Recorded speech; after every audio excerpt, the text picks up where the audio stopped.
Hello everyone, this is Direwolf20 and welcome to episode 44 of Direwolf20's Let's Play series. Today, I want to work on automatically killing wither skeletons. That's the plan, and I want to get lots of skeleton skulls. Because wither skeleton skulls lead to killing the wither, and killing the wither leads to nether stars, and nether stars lead to all kinds of cool gadgets and toys from many different mods. Lots of mods like to use nether stars as like a little boundary between like the good items and like the really powerful items, because nether stars are considered like a high tier item in Minecraft, right? So I've gone ahead and redeployed my smeltery, and it actually looks like I did a pretty nice job. I'm proudish of it. It looks nice. I'm thinking it's pretty good looking. So smeltery's up and running. The only thing I'd like to do is get a tank, which is configured to push lava into the thing, and that would be super cool. However, to do this, I'm going to need an access to lava. So what I'm going to do, you are configured to push. I want you to pull from the bottom. You are going to be configured for fluid mode with a lava bucket. And then I just have to run cables, which shouldn't be too bad, to be honest with you guys. I don't know exactly where I'm going, but I'm hoping that I find my way soon. I found cables. Look at that.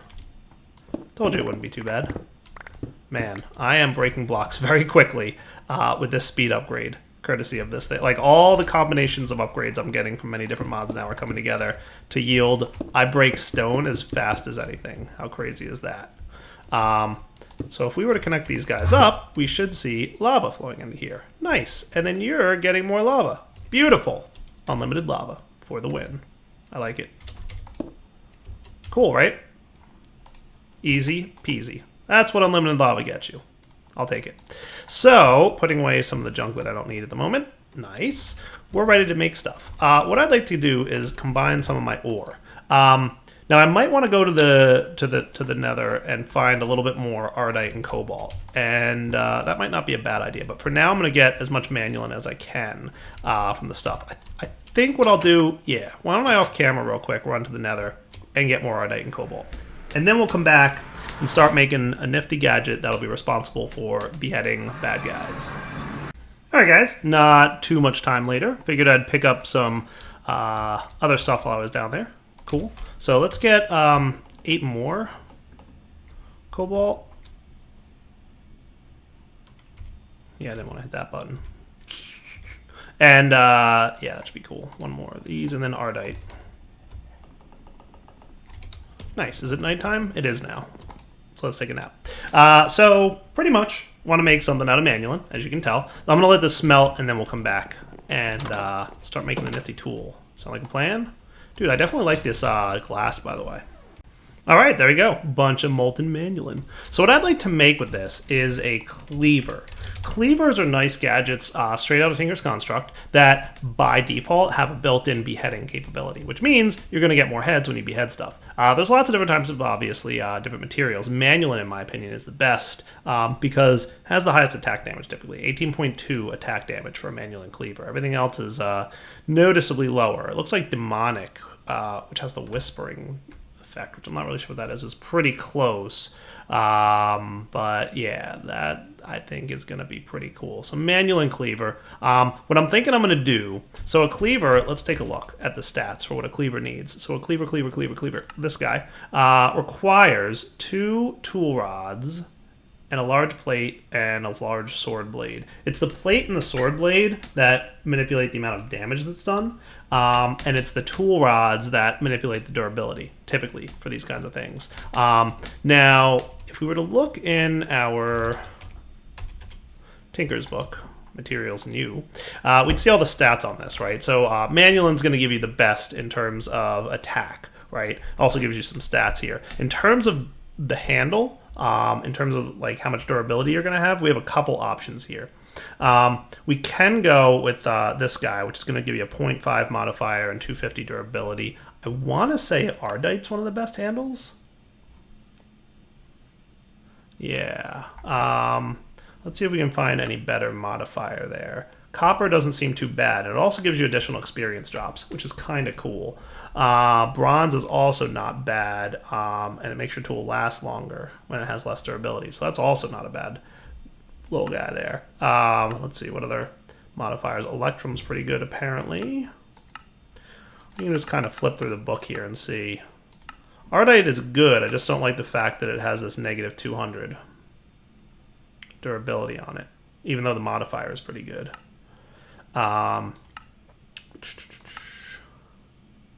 Night Slime seems pretty cool. Tool mines faster. It doesn't really. It's not going to be mining, so don't matter.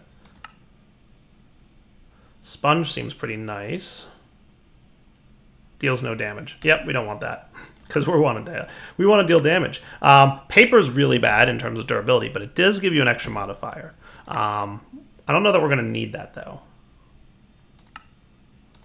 So I'm thinking what I might go with is copper.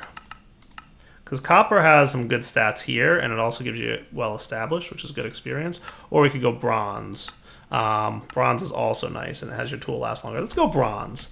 So do we have any bronze by chance? We do have some bronze. So let's see. Copper.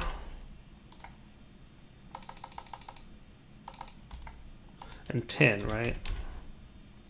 It's 3 copper to 1 tin. Is that how it is? For bronze.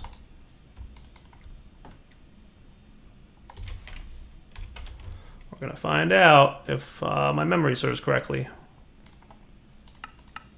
Yay, 3 copper to 1 tin. I was right. Beautiful. So that's what we'll do by way of making tool rods. Cool. So let's get ourselves, you know what else we're going to need is a little bit of gold.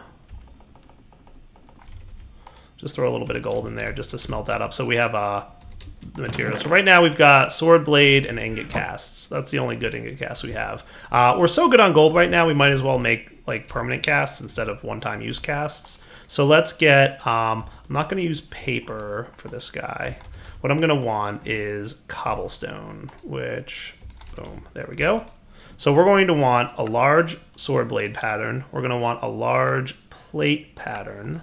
And we're going to want one tough tool rod pattern, right? And then these guys can all go into here. Oh, did we already have the okay, we already had some of these. So, yeah, we'll just maybe trash them.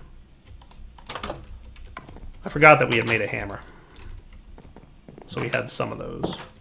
It's all good, though. Large stone. The plate. And then we want 2 tough tool rod. Well, 1 tough tool rod, because we're going to do the permanent thing, right? So gold. There you go. These guys are going to be made out of bronze. So the 2 tool rods will be bronze based. 1. Nice. 2. Okay. And then we don't need that thing anymore. So the next guy we're going to set up is you with some gold. This thing can go away for a minute. Nice. And then Manulin is going to be our next set of materials. So this. And that requires 8 ingots of Manulin. So it's actually quite a bit. And then it has a decently long cooldown time, right? So that'll get us that. We still got 2 blocks and 6 ingots in there. We also have a little bit of gold and a little bit of bronze left over. Not bad. We're a third of the way in cooling. I really like how good this setup is. Like, really like it. Cleaver here will be these 2 guys. So you and you. This looks like it's 85% done. Nice. We'll make another cast. Manulin. Cool. I love it. Hey, it's time to eat. Time to have some awesome beef Wellington. Mmm, delicious. What am I upgrade looking at? Like 236 out of 300. So I've got all these crazy upgrades and I've still got more to go. I really want to make like a super uber armor set at some point, but we'll get there.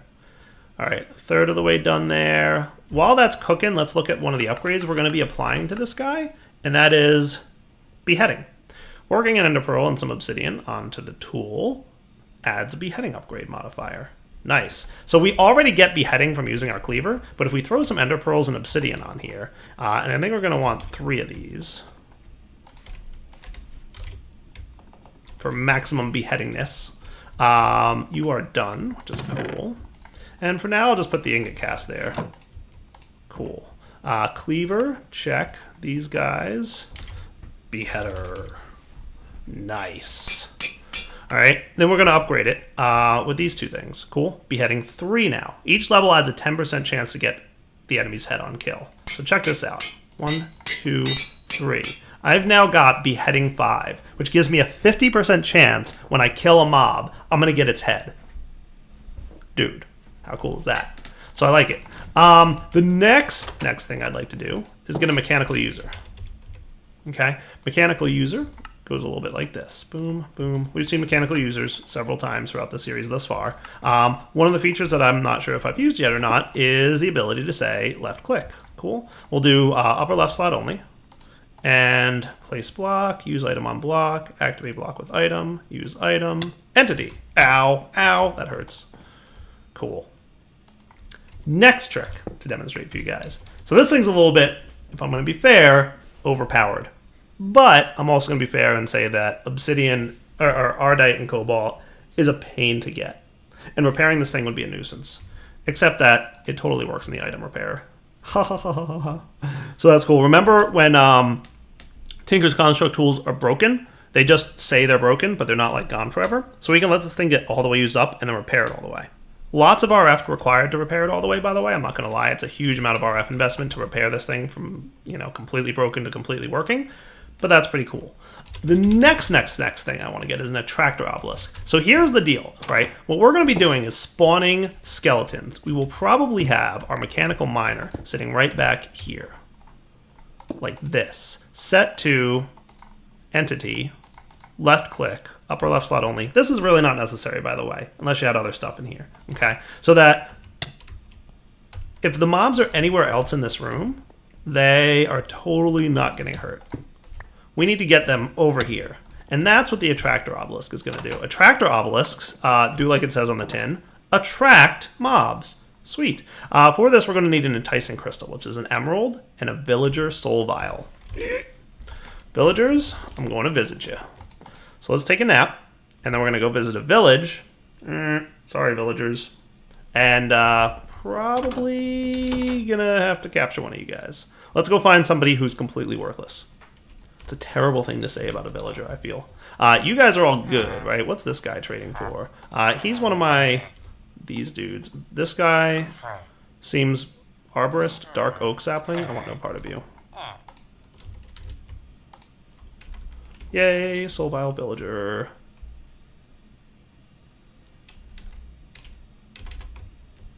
Okay. We will go in here. Emerald. That was the slice and splice. I want the soul binder. This is going to require 4 experience points, which luckily I have a good amount of experience at the moment. Yoink.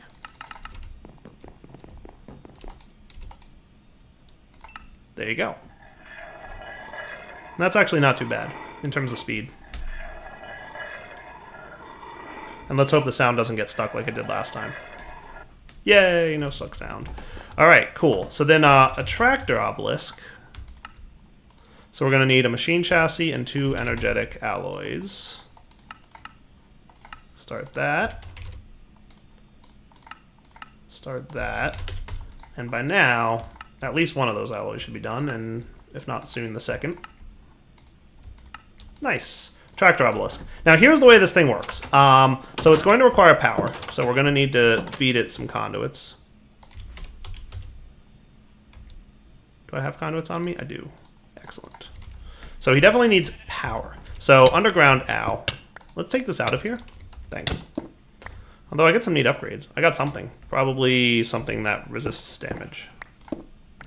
But what we'll want is to have the Attractor obelisk right here. Right in the floor. As crazy as that sounds. And it opens up a nice opportunity to use this. Cool. Under here, we'll take a peek at adding 1, 2 conduits. That will give it power. Okay. Its current range is 16, which is more than enough for what we need it to be. Well, actually, no, it's not more than enough. It's exactly what we need it to be. Wow, that's a coincidence that I perfectly did not mean.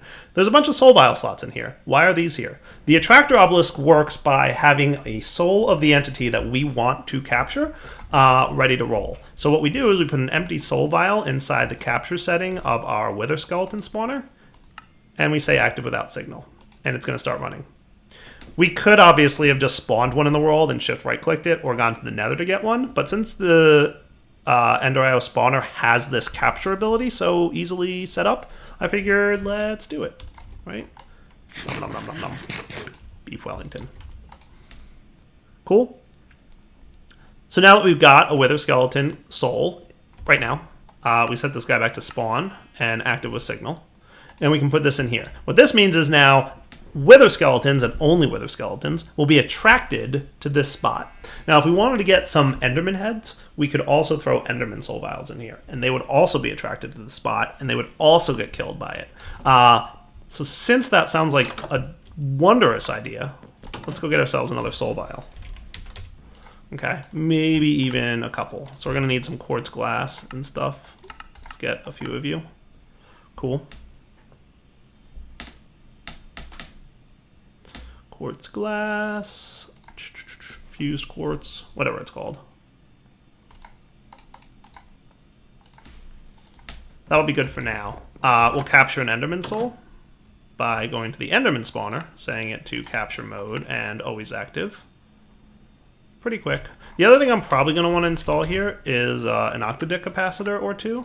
So let's request those. That'll speed up the rate at which these guys are spawning, which will be good for us. Cool. So you're capturing. So thus far we've set up automatically beheading wither skeletons, attracting them to the thing that's going to automatically behead them. The next things we need to do is collect the experience and the items that are dropped by the wither skeletons. And that shouldn't be too bad. So you should be done. We're going to take you out, set you back to spawn mode, and active with signal. There you go. Nice. We'll put Enderman in here. The next thing I'm going to want is an ender chest. Because we need to get items into our storage system, right? So what I'm going to do is just, you know, do this and this. Remember, this ender chest is hooked up such that any items that go in it wind up in the system, right? Ta-da! So I could run an import bus over there with a whole bunch of cabling, or I could just do ender chest. Ender chest is the way. The other thing I'm going to want to do to pick up items will probably be, we want to hide this under the ground, so we'll do the ender hopper, right? We already saw how to use one of these, so this is a neat trick. So now, under here, let's put this guy like right here-ish with the ender hopper on top. And now, any items in the world will get ender hoppered up. Cool? The only other thing we need to deal with at this point is experience. So experience orbs are going to drop, and we're going to want to pick those up. Now, I don't think we're going to be able to get them working, through the ground. So we're going to need this thing to actually be near this and visible in the room. For that, what I want to use is a neat device called a vacuum, XP vacuum. It's very much like the vacuum chest from Ender.io, but it vacuums up experience, and it's cool.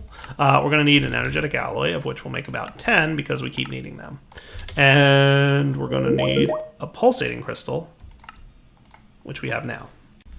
All right, so XP vacuum. Check. There's one little trick of XP vacuums. In order to activate them, this is a neat trick. If you hold shift, you see it. Pulls an expert, needs to be activated with liquid XP. I don't know why that's configured that way. It's a weird little nuance that you have to do. But in order for it to work, you need liquid XP. Luckily, Ender.io creates a bit of liquid XP. So all you have to do to get liquid XP is go over to your experience obelisk and push experience into a tank. Neat. You can get a bucket's worth. And then what I would recommend you do is switch this back to pull mode, and the XP will go back in there. Nice. So we've got a bucket's worth of liquid XP, which we can use to store it. What I wouldn't mind is getting another one of these experience obelisks, Now, I could use the same one, to be totally fair, but let's use a new one, because I can. Oh, gonna need more solarium. Cool. Because what we're gonna do is we're gonna set it up so that basically we're going to suck the XP into the vacuum, and then we're gonna store it in an experience obelisk. And that should be a good time for all of us. So, experience obelisk. We're going to need another one of these chassis, which gives us enough time to craft the other solarium we need. And now, nice. So we've got a fresh, empty experience obelisk. Still daytime. Just checking. And what we'll probably do we have any more of this Tyrian stuff? Yeah, we do. Nice. So here's what we're going to do. I'm going to put this guy here. We're going to put Tyrian behind this. And then we're going to have the experience obelisk here. That's going to be set to pull from the bottom. I don't think this has a UI. But to activate it, you just right-click it with the liquid XP bucket. And now it's active. Neat. So this has a bunch of experience in it. Awesome. I don't know how or why, but there must have been some experience getting sucked up from somewhere. So 0 levels in there at the moment. This thing hurts once we put the sword in there. I think we're ready to test this. So right now we probably have no, if I'm right about this, wither skeleton skulls in the system. But I just want to check, right? So no, there is no wither skeleton. 6 wither dust, but that's about it. So let's activate this lever, which should turn on our wither skeleton spawner. Let's speed it up with our octadic capacitor. Nice. And, ta-da! Look, wither skeletons kind of see me. Alright, so that's a bit of a nuisance. They see me and they want to be attracted to me. See? They're not liking me being there. So if I move away from this area, hopefully they will no longer be attracted to me and will instead be attracted to the... Yes, cool. So they were attracted to that. That's good. Did we get any wither skeletons? Statistically, we might have. Nope. That's okay. Did we get any experience? Yes, we got a level's worth of experience. So, automated XP production, wither skeleton skulls in a minute. What I'm going to do, remember these are sneaky false blocks? I'm going to get some dark glass. If I had some dark glass... I don't think mobs can see through dark glass. And if I'm right about this, then all I need to do is replace the transparent glass with dark glass, which is pretty transparent as it is. And mobs won't be able to see me through it, and therefore they won't be attracted to me. Because basically that mob saying, oh, there's a player, Attractor obelisk. Oh, there's a player, direwolf. Oh, there's a player, Attractor obelisk. Oh, there's a player, direwolf. And they're just like fighting between who they're going to go attack, right? Now because I'm behind dark glass, they shouldn't see me anymore. Nice-ish. Come on, you shouldn't see me, dude. Nice! So I'm seeing I'm getting drops of evil. 2 wither skeleton skulls. That's what's up. You guys. I'm thrilled. So check that out. We've now got automated wither skeleton skulls, automated experience. This is just draining our power like crazy, I'm sure, though. If we popped into our basement here, we'd see what kind of power requirements this is. If I could find my way into that little thing. It's pretty good. Are we able to maintain this power demand strictly on oil? The answer is no. Even with the oil generators running, it's demanding around 1,300 RF a tick, in addition to what the oil generators are producing for us. Which means that in a moment our deep resonance reactor is going to kick on, which is not by any means the end of the world. That's totally fine. I don't mind that kicking on for this. I might want to see about adding a few more oil generators, though. And these guys are doing great. I'm loving it. Wither skeleton skulls? 11. Dude, this has been running. There was no jump cut there, right? Like, I didn't edit the episode. This is all just one. In the last, like, minute and a half, we got about a dozen wither skeleton skulls. How crazy is that? I love it. So, one could argue that this is working out quite well. I turned off the lever, by the way, so that they would die. Come on, dude, stop seeing me. You shouldn't be seeing me through this, if I'm being fair. Maybe because it's a sneaky false block. Maybe it has to be actual dark glass in order for this to work. By the way, experience-wise, we just got 11 experience levels. Nice. And I can go, you know, that's a liquid, by the way. So I could totally pump that into a liquid and store it in the refined storage system if I wanted to. How cool is that? Boom. All right. Let's come back in a minute. I'm going to let this run off camera for a few minutes and get a bunch of wither skeleton skulls, and then we'll be right back. All right, guys. So, turning off the lever, running away. We're doing pretty good. Check this out.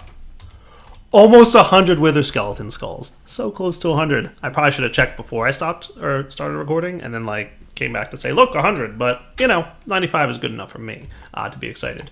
So that's a thing. We've got wither skeleton skulls. We've got a lot of wither skeleton skulls. We've got as many wither skeleton skulls as we can handle. I've also, popping down here, I want to check in here. A little bit of hunger, maybe? Yeah, definitely some hunger. Hunger 2. Lots of radiation. Our crystal's at 55%. Just keeping an eye on that. And you are losing RF at the moment? I wouldn't expect us to be low on empowered oil. This thing should be having no problem keeping up. Crystallized oil. Ah.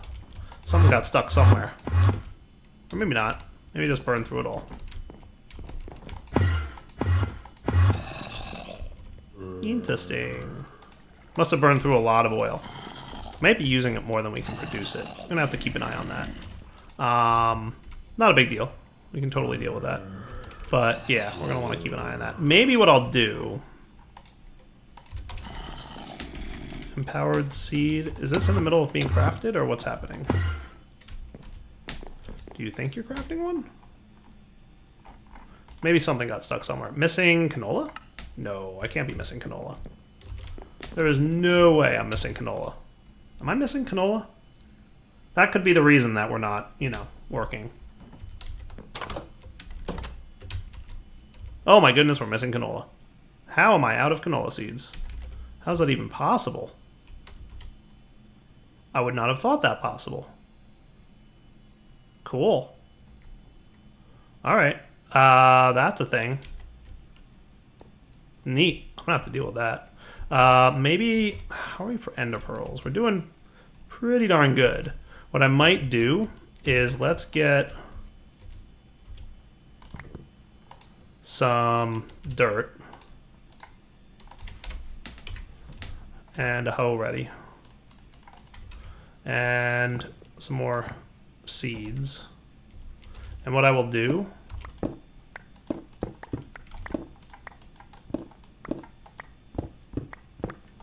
is plant a little bit more canola. I would not have imagined me being low on canola. I can't even wrap my head around the fact that we're that low on canola. I'm gonna have to keep an eye on this a little bit. This will be good enough for now, I'm gonna say. Ow, ow, ow. Well, there we go. Cool. So that'll at least work. For now, we'll keep an eye on that and see if that helps with our canola production. That's really crazy to me that we're that low. I'm going to keep an eye on it. We'll come back in a minute. All right, guys, we're back. So I'm making a ritual tinkerer because to solve the problem that I've got, I think I can use blood magic rituals. I'm going to pop back to my blood magic area. I had to borrow my orb.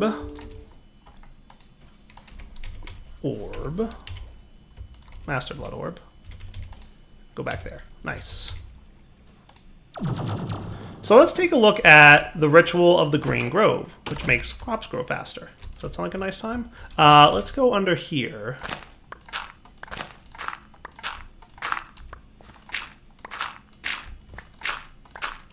Okay. So I am currently underneath the center. So this is farmland, this is grass. So this is farmland, this is farmland, right? It's actually kind of hard to judge. This is farmland, this is farmland. I want to clear out the actual area. Why do I hear Enderman teleporting around up there?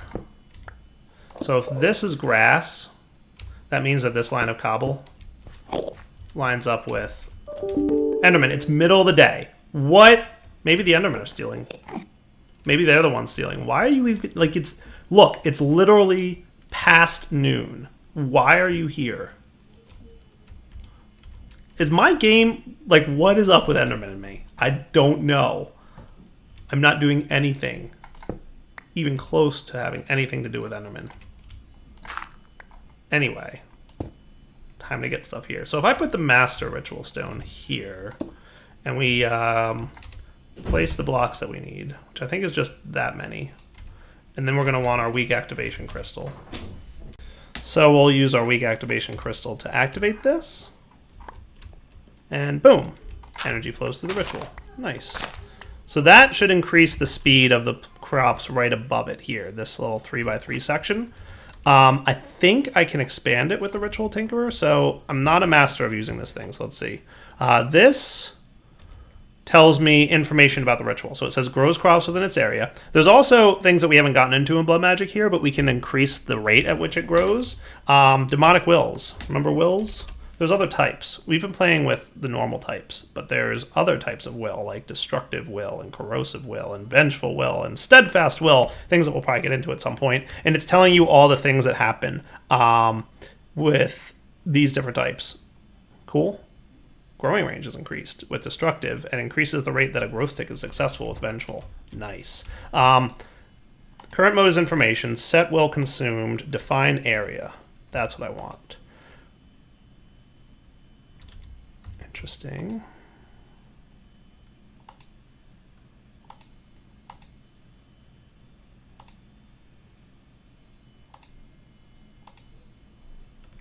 The area and the ritual in which plants will grow. I'm guessing that's what I want to affect. Growth area. So can I extend this with this thing or no?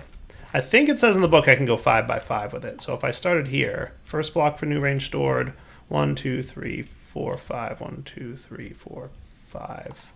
New range successfully set. I can't be 100% sure if that's working, but I want to say that it is. I can't be 100% sure, but it says new range successfully set. Oh.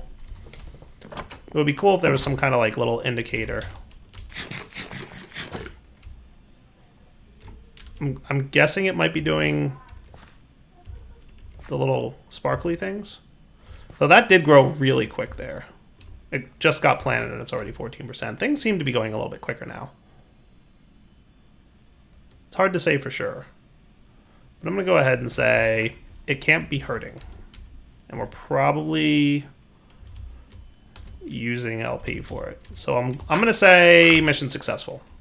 And I'm also going to say wrapping up point for the episode. So I'll keep an eye on the canola. Hopefully we'll be able to produce more than we're using for a little bit. See, we are getting more empowered canola, which is nice in these things. I think what's going on is I'm just using a lot more power than I was in the past. So my canola production is being taxed, if you will. But yeah, I think it's going to be wrapping up point. So hopefully that amount of automation. By the way, curious how beef looks after. Nice, 532 beef in my system. That's cool. All right, wrapping up point for the episode for sure. Direwolf20 signing off. Hope you guys enjoyed this episode. Automating Wither Skeleton Skulls, dealing with the lack of seeds, and other cool things. Next episode, maybe we'll kill a wither. All right, guys, take it easy.